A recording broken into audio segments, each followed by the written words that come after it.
I'm not going to do a reaction to every Tottenham game, but because it was the first one, I am a Spurs fan, by the way, because it was the first one, and I think it was an interesting result, I think I will make a video on this one. So, yeah. I came into this, I think a lot of Spurs fans with intrigue, because obviously the first game of the season, we've just signed a new striker that was starting. There were some exciting young players on the bench, and we wanted to see whether this team could take it to a new level. Now, as a Spurs fan, I saw this result come in versus Leicester. Me and the person I used to do this podcast with, Bradley, we do predictions every year. On Snapchat, we send each other what we think every result will be in the Premier League. And this week, I predicted Tottenham 2, Ipswich. What the fuck? Ipswich. Leicester 2, Tottenham 2. Now, I thought it was going to be a draw, and on my Twitter, I put the tweet up. You can see I didn't think the game Monday was going to be very good for Spurs. I did anticipate a bad result, which it was. Why did I feel this was obvious? Well, because I've given up on Spurs being a serious club. I am now into my 10th, 11th year as a Spurs fan, and I've been watching Spurs long enough now to know that we are not a serious club. Now, I'll just give an example of this. Of course, Solanke comes in for 65 million. Now, Spurs had played 6 friendlies in the preparation for this game. 6, right? We signed Solanke for 65 million. Solanke started last night. Obviously, he's our main striker now. Solanke hasn't played since the 25th of July. That is almost a month. Why are we going into a season? We've had 6 friendlies. That is enough preparation.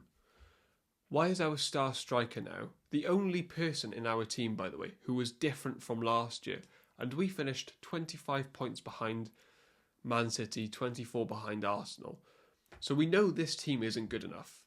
So our only player that was different in this game was Solanke. And he hadn't played in a month. And I think you could tell. There was clearly lacking sharpness. He had a few nice touches towards the second half, but you could tell he wasn't sharp. A few chances I think he would have scored for Bournemouth last year. You could tell he wasn't fully fit because he was doing that thing where you run, and you know where you really just are tired and you put your head down and you're like, he was doing that a lot. So he clearly wasn't fully fit, and which is no surprise. It's not his fault. He hasn't played for a month. And what did we do? We signed him 1 game before the start of the season. So it wasn't even 1 game. We had literally played every single one of our friendlies. Now, despite obvious disappointment from me, and I feel most Spurs fans, and definitely the manager and players, we had 10 shots in the first half. They had 1. We had 5 shots on target to their 0.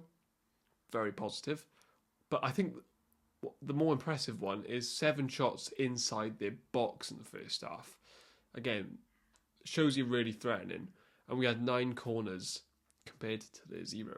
So the first half was brilliant. Total control. But then what happened is what happened in 38 different Tottenham Hotspur Premier League games last year, which is we have a 25-minute period at some point in the game where we get absolutely dominated. And it's not just the other team gain momentum. It is domination. Like, to the point we can't hardly leave our box. This does not happen to Liverpool. This does not happen to Arsenal. This does not happen to Man City. This does not happen to serious football teams. But it's happened to us in our last 39 Premier League games. To go from winning 61% of your doubles in the first half to 46% in the second half, why is there a 15% gap? Why do we have to lose our heads as much as we do? Think of the Chelsea game last year. We are cruising. We are 1-0 up.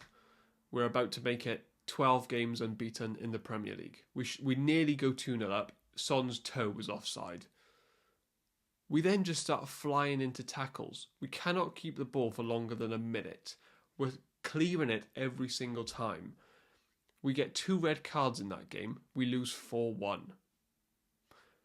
We have this self-destruct button in every game. And I mean Bournemouth last year. When we played them at home, played well. And then there comes a point in the game, I believe it was around the 25th minute to the half-time, where Bournemouth, and I mean Bournemouth, dicked us for 20 minutes. Like as if we were a League Two side. And that happened in this game against a terrible Leicester team.